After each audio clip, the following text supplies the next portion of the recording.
Hey everyone, good morning. James Azar here with CyberHub Engage. We are live on YouTube, so make sure you tune into YouTube each and every single day to catch us live, where we post the pictures and the images of all the great stories we're talking about, as well as some of the imaginary Twitterverse of comments and news and people that just, there's planet Earth and then there's planet Twitter, and they exist simultaneously but not together sometimes. Today is Thursday, February 13th, 2020.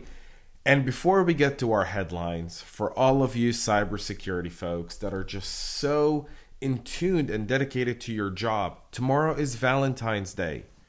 When you go home today, stop by, pick up some chocolates, flowers, a card. You don't even need to buy a card from Hallmark. Don't look for those cheesy cards. Just take out your notepad and write your significant other, whoever that is. I don't care.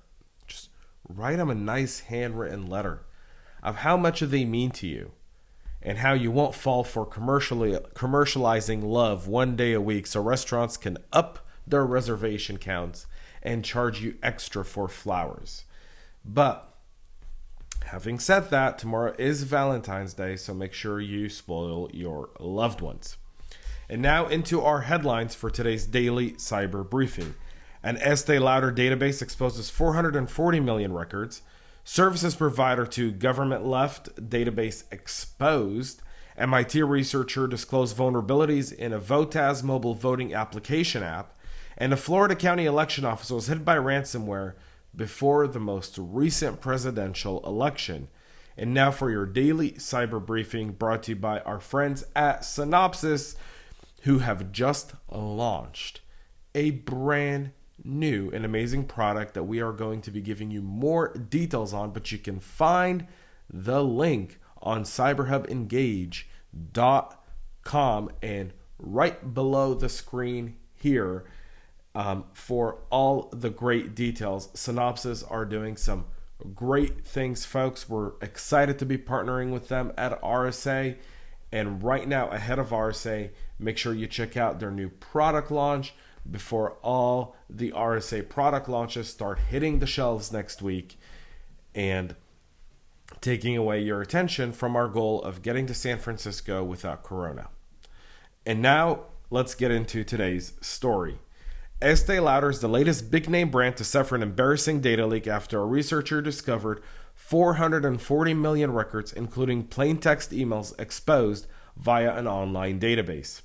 Security Discovery's Jeremiah Fowler made the discovery on January 30th, claiming the non-password protected database exposed a total of 440,336,852 records.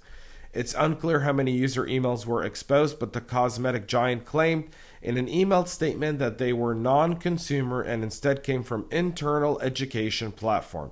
Fowler confirmed that many of the emails that he signed plain text belong to the st.com domain, which goes to say, does Estée Lauder have 440 million employees? And if so, they are the largest employer on planet Earth. There was no sign of payment data or sensitive employee information in the database either. However, although the direct risk to customers and staff appears to have been negligible from this data leak, Fowler warned that other information contained in the database may have been of interest to attackers. There were millions of records pertaining to middleware that is used by the Estée Lauder company. Middleware is the software that provides common services and capabilities to applications outside of what's offered by the operating system. Data management, application services, messaging, authentication, and API management are all commonly handled by middleware. Another danger of this exposure is the fact that the middleware can create a secondary path for malware through which applications and data can be compromised. And in this specific instance, anyone with an internet connection could see what version or builds are being used, the path, and other information that could serve as a backdoor into the network. Although it took Fowler multiple attempts to pass on the details of this discovery to the right team, Estée Lauder has been praised as acting fast and professionally to block access to the database on the day of the discovery. So that's it for that story. We'll go to another one that's, I think, a bit more terrifying. Largely more terrifying. One of the largest IT services providers for the U.S. federal and local government agencies left a massive production database exposed to the internet, potentially allowing attackers to rewrite content on websites or plant malware, according to a security researcher. The database was taken offline yesterday on Wednesday. The Elasticsearch database belongs to Granacious, which provides a range of cloud-based services for government agencies, including website design, email and social media outreach, and public records management. The database, which was hosted on AWS, has been taken offline. Granacious, which is based in Denver, Colorado, is owned by the private equity firm Vista Equity Partners. It also has clients in Canada, the UK, and Europe. The database was found by Dan Ehrlich, an Austin, Texas-based researcher who runs the consulting firm 12 Security. Elasticsearch is an open-source platform for storing and querying data, but if it's misconfigured, the data may be accessible. The researcher says the database includes the files for websites belonging to the Department of Health and Human Services, the U.S. House of Representatives, plus those for hundreds of other local government units across the country.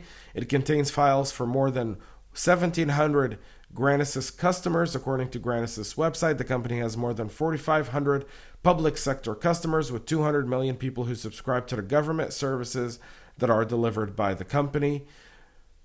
Because the database's permissions are open, Ehrlich says anyone who can access it can write or modify data. He says it would be possible to use the database to plant malware on a website and modify data.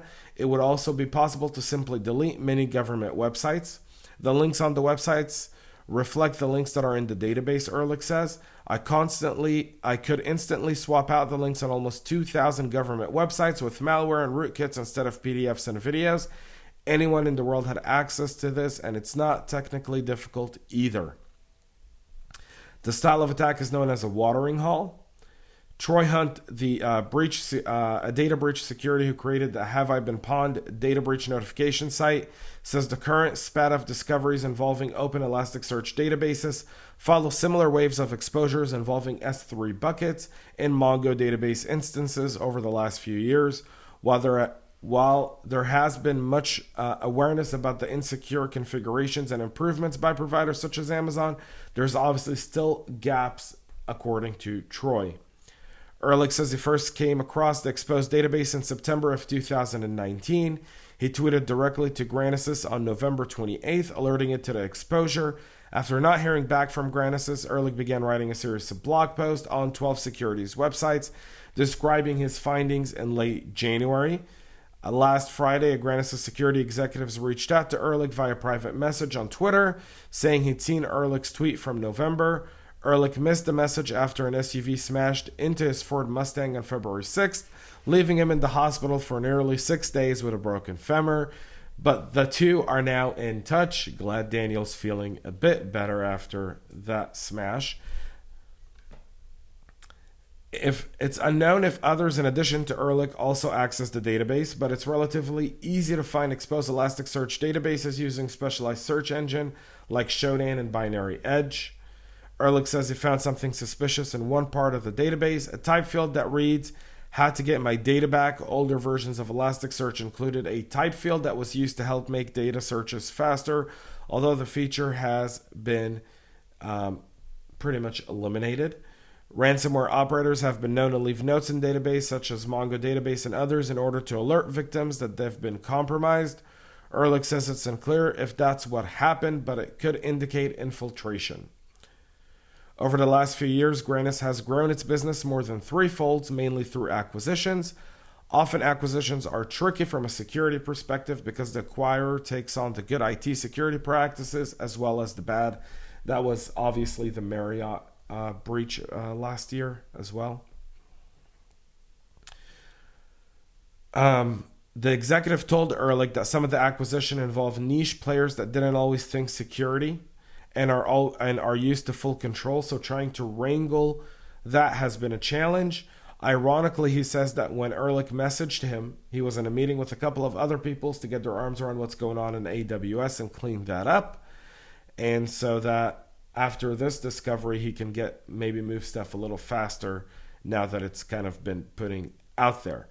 Obviously, cloud security remains a very significant risk to organizations, with instances being put up without the proper security protocols.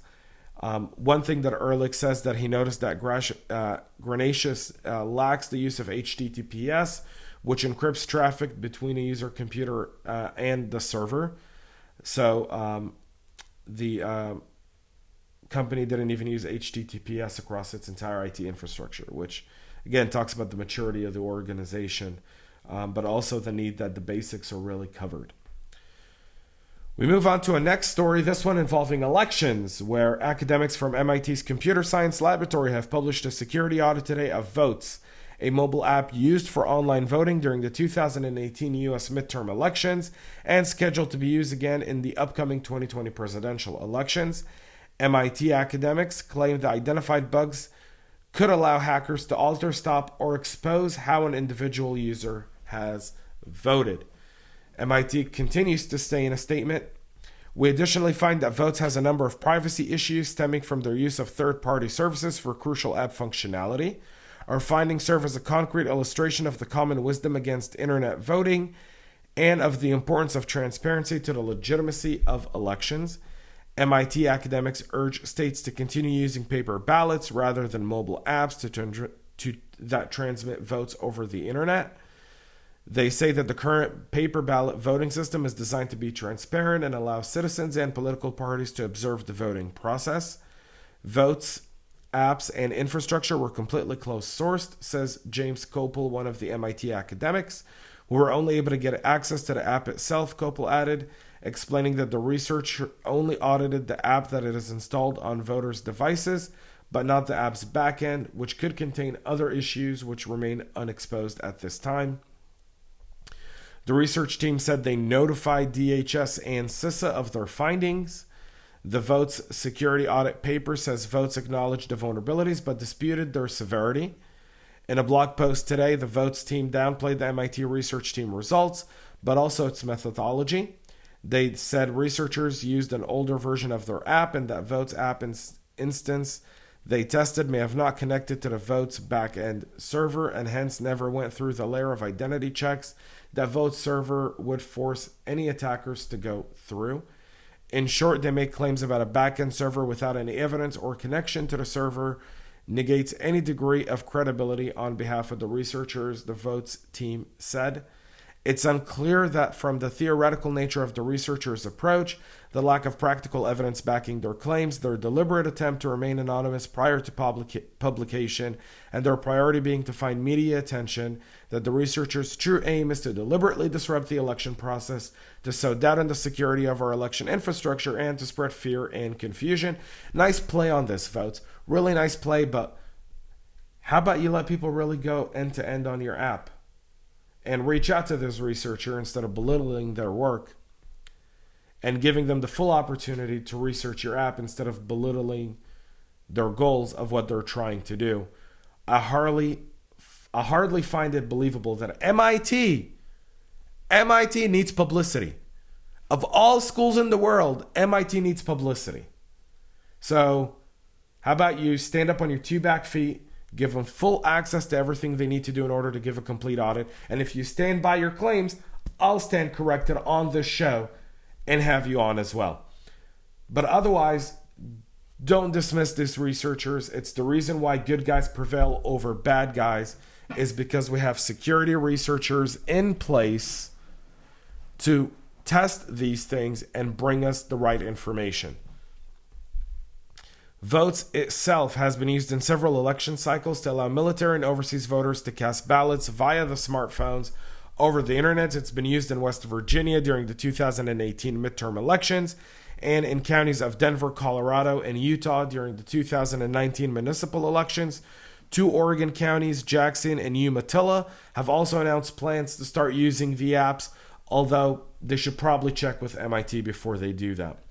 Both West Virginia and the aforementioned counties can plan to continue using the Voatz app for the upcoming 2020 U.S. presidential election, Although currently the app's eligibility is limited to only a handful of user categories, mainly military personnel, overseas voters, voters with disabilities, there is mounting pressure against its use and the use of any over-the-internet voting system in general. The recent Iowa caucus proves the fact that we are not ready for this yet. We're not ready for this yet because if this is going to be run, it needs to be run by counties in coordination with CISA. And that's just not the case right now. I'd much trust CISA getting our warriors votes from the front lines, wherever they may be based, than an app that doesn't really respect the MIT researchers. And I agree with one statement who Daniel Witzner, the lead of the MIT security audit team, said in the Voatz app. He said, "We cannot experiment on our democracy, and we have adversaries." End of quote. Now I'm saying we have adversaries that have a long-term plan to wrinkle our democracy, to make us question our election system, that serves their end purpose of showing that democracy is a failed experiment and that communism and socialism do excel. I don't need to say that Russia and China haven't had a leadership change in decades. Putin has been controlling China for over 20 years. The Communist Party of China has been in power since 1949. They're not going anywhere. Our democracy exists from one election cycle to the next. Make your voice heard. People of Utah, of Colorado, make your voices heard to your local county and let them know that unless this app is fully tested up and down and verified, that it shouldn't be used. I agree with the MIT folks on this piece. Voatz has tried to play this down with a letter from Oregon Senator Ron Wyden, who said, "We want to be clear that all 9 of our government pilot elections conducted to date involving less than 600 voters have been conducted safely and securely with no reported issues." That's great, and thank you so much for that, Senator. But the fact is this app does have vulnerabilities and it needs to be resolved. And the fact that they're belittling security researchers is beyond me. Beyond me. All right. And we'll finish with a final story and let this story serve as a lesson to the previous one. In a bit of belated news, it was reported today that a Florida county's election office had its computer system infected and encrypted by ransomware just weeks before the 2016 U.S. presidential elections. News of the ransomware attack was reported today by the Palm Beach Post after an interview with Wendy Saratori-Link, the current election supervisor of the Palm Beach County Election Office. Link said the ransomware infection took place in September of 2016 during the term of the previous election supervisor.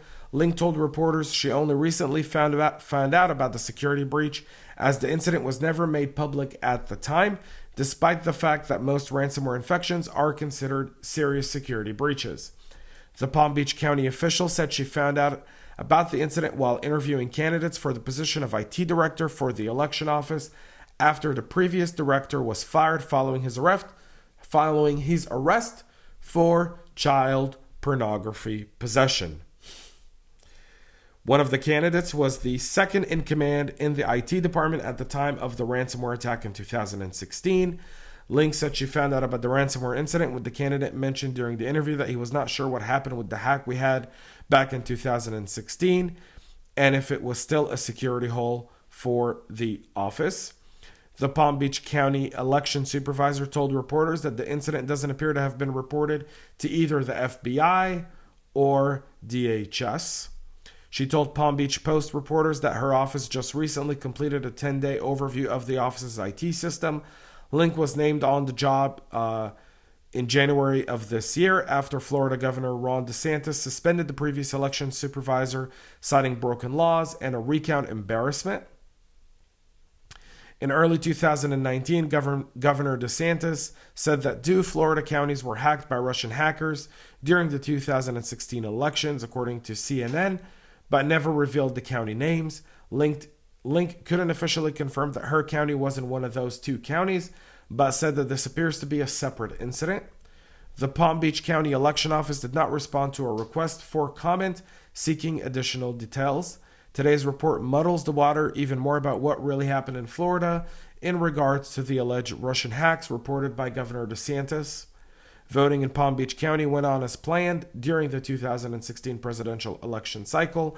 A ransomware attack impacted an election office ability to handle the upcoming 2020 U.S. presidential election is a major concern for U.S. officials. In August of 2019, Reuters reported that DHS officials were planning to launch a program to bolster the security of voter registration database, expressing explicit fears and so forth.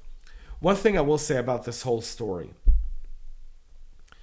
Typically, voting systems aren't connected to the county's network. They're isolated. That's just a CISA DHS best practice.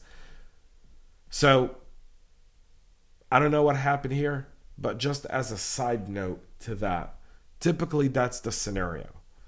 That's it for our daily cyber briefing today. Make sure you subscribe here on Twitter and ring the bell to get notifications every time we go live. You can also do that on your favorite podcast listening platform, wherever you are listening to us right now. Make sure you subscribe. Share this with your friends. It's very important that you subscribe and give us 5 stars. That helps elevate our rank and expose our content to more and more people. We do appreciate your support.